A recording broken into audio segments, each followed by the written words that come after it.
ദശരഥചരമം. ചിന്തും ദുഃഖം കവിളിണയിലായി അശ്രുവായുദ്ഭവിക്കേ, സന്താപത്താൽ ദശരഥനുമിന്നുള്ളു പൊള്ളുന്നുവല്ലോ. മന്ത്രീവാക്യം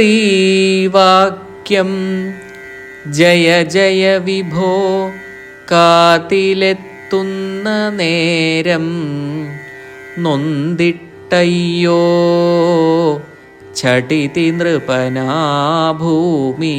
പുൽകിയല്ലോ. മോഹം മാറിയിട്ടിരുമിഴികളും മെല്ലെ നീർത്തുന്നുവെന്നാൽ, മോഹം പേറിയിട്ടരുവിസമമായി തപ്തബാഷ്പം വമിപ്പൂ.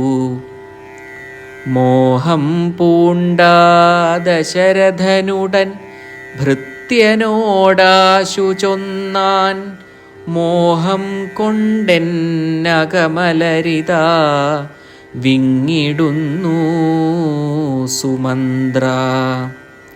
രാമൻ പുത്രൻ ദയിതസഹിതം വാഴ്വതെങ്ങാണു ചൊല്ലൂ.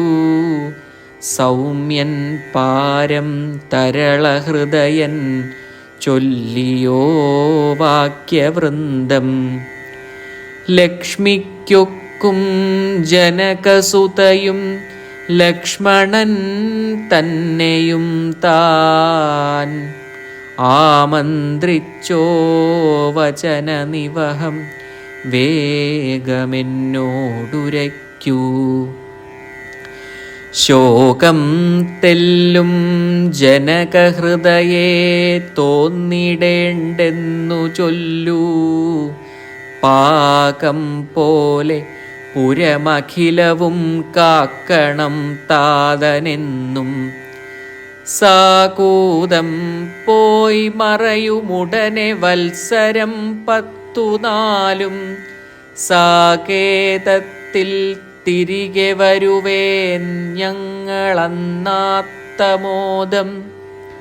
തോരാ കണ്ണീരൊഴുകി വദനം ദീനമായി രാജനപ്പോൾ, ഘോരം ശാപം മുനിമൊഴിയുമാവാചകം കാതിലെത്തി.